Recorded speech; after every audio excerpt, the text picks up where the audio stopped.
আসসালামু আলাইকুম ওয়া রাহমাতুল্লাহি ওয়া বারাকাতুহু। আজকে আপনাদের সামনে কোরআন এবং বিজ্ঞানের আলোকে অতিরিক্ত তাপদাহের কারণ কি হতে পারে সেটা আলোচনা করব ইনশাআল্লাহ। ভিডিওটি শেষ পর্যন্ত দেখলে আশা করি কোরআন এবং বিজ্ঞানের মাঝে কতটা মিল আছে সেটা দেখে আপনি অবাক হতে বাধ্য হবেন। তাই চলুন ভিডিওটি শেষ পর্যন্ত দেখা যাক। তো প্রথমেই কোরআনুল কারীম থেকে তাপদাহের কারণ কি হতে পারে সেটা আমরা জেনে আসি। কুরআনুল কারীমের সূরা রুমের 41 নম্বর আয়াতে আল্লাহ তাআলা বলেন, যাহারাল ফাসাদু ফিল বাররি ওয়াল বাহরি বিমা কাসাবাত আইদিন নাস। জলে এবং স্থলে যে বিপর্যয় সৃষ্টি হয় সব মানুষের নিজেদের কামাই, নিজেদের হাতের কামাই। তো মানুষের নিজেদের হাতের কারণে, নিজেদের কারণেই বিপর্যয় সৃষ্টি হয়। তো আমাদের কারণেই এই পৃথিবীতে বিভিন্ন জলোচ্ছ্বাস এবং অতিরিক্ত তাপদাহ সৃষ্টি হয়। আমাদের নিজেদের কারণেই যে পৃথিবীতে বিপর্যয় দেখা দেয় সেটা আমরা বিজ্ঞানের আলোকে জেনে আসি ইনশাআল্লাহ।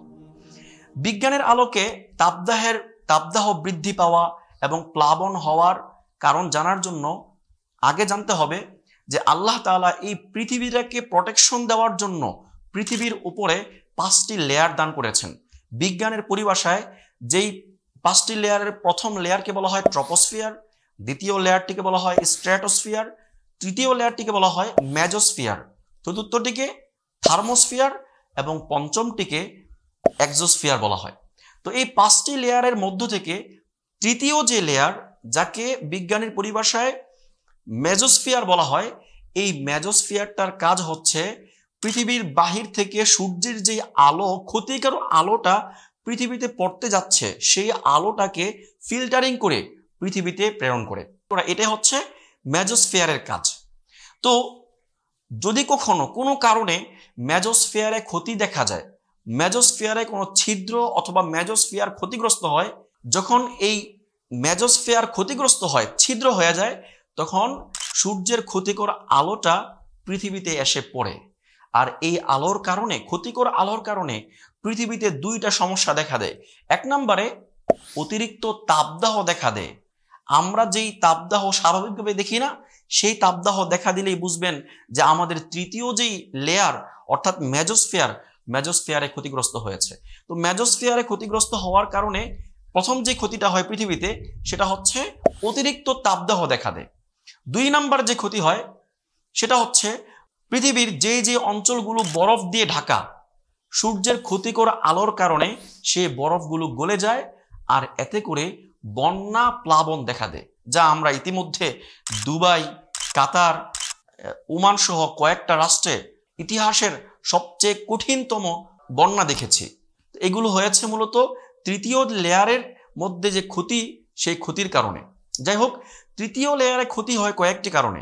তার মধ্যে 1 নম্বর কারণ হচ্ছে যখন পৃথিবীতে থাকা 2টি গ্যাস, একটি হচ্ছে অক্সিজেন আর একটি হচ্ছে কার্বন ডাই অক্সাইড। এই অক্সিজেন এবং কার্বন ডাই অক্সাইডের মাঝে যখন ব্যালেন্স ঠিক না থাকে, ইমব্যালেন্স হয়ে যায়, তখন এই তৃতীয় লেয়ারে কার্বন ডাই অক্সাইডটা গিয়ে ক্ষতি করে। আর এই ইমব্যালেন্স হয় তখন যখন পৃথিবী থেকে গাছপালাকে কেটে ফেলা হয়। তা আমরা দেখতে পাচ্ছি পৃথিবীর বিভিন্ন অঞ্চলে গাছপালা কেটে ফেলা হচ্ছে। আমাজন জঙ্গল থেকে অনেক গাছগুলো উজাড় করে দেওয়া হচ্ছে। তারপরে আমাদের সুন্দরবন থেকে যারা নেতৃস্থানীয় লোক আছে তারা গাছগুলো কেটে কেটে বিক্রি করছে এবং গাছ ওই জঙ্গলের ভিতরে রিসোর্ট তৈরি করছে। এতে করে তৃতীয় যে লেয়ার মেজোস্ফিয়ার, ওই মেজোস্ফিয়ার ক্ষতিগ্রস্ত হচ্ছে। আর ওই মেজোস্ফিয়ার ক্ষতিগ্রস্ত হওয়ার কারণে সূর্যের যে ক্ষতিকর আলো সেটা পৃথিবীতে পড়ছে আর এতে আমাদের ক্ষতি হচ্ছে। তাহলে আমরা বিজ্ঞান এবং কোরআনের আলোকে বুঝতে পারলাম যে আসলে মানুষের মাঝে যে বিপর্যয়গুলো সৃষ্টি হয় এগুলো মানুষের নিজেদের কারণেই হয়। বেশি বেশি আমাদের গাছপালা রোপণ করতে হবে, গাছ কাটা যাবে না। যদি গাছ কাটি তাহলে আমাদের দিন দিন আরো ক্ষতির দিকে যেতে হবে। আমাদের বেশি বেশি বন্যা হবে, বেশি বেশি তাপদাহ হবে, শীতকালে বেশি শীত লাগবে, গরমকালে বেশি গরম লাগবে। এজন্য আমাদেরকে বেশি বেশি বৃক্ষরোপণ করতে হবে। এবং আল্লাহর নবী সাল্লাল্লাহু আলাইহি ওয়াসাল্লাম যে পথে বলে গিয়েছেন, আল্লাহ নবী সাল্লাল্লাহু আলাইহি ওয়াসাল্লাম বলেছেন, তোমার যদি মৃত্যুর সময়ও এসে যায় তখনও তুমি একটি বৃক্ষ তোমার হাতে থাকলে সেই বৃক্ষটা পৃথিবীতে লাগিয়ে যেও, কারণ এতে করে তুমি যদি উপকার ভোগ করতে পারবে না, কিন্তু তোমার আরেক ভাই, অন্যান্য ভাইয়েরা সেখান থেকে ফল খেতে পারবে এবং সেখান থেকে অক্সিজেন গ্রহণ করতে পারবে। এজন্য বেশি বেশি বৃক্ষরোপণ করতে হবে এবং আল্লাহর নাফরমানি থেকে বাঁচতে হবে।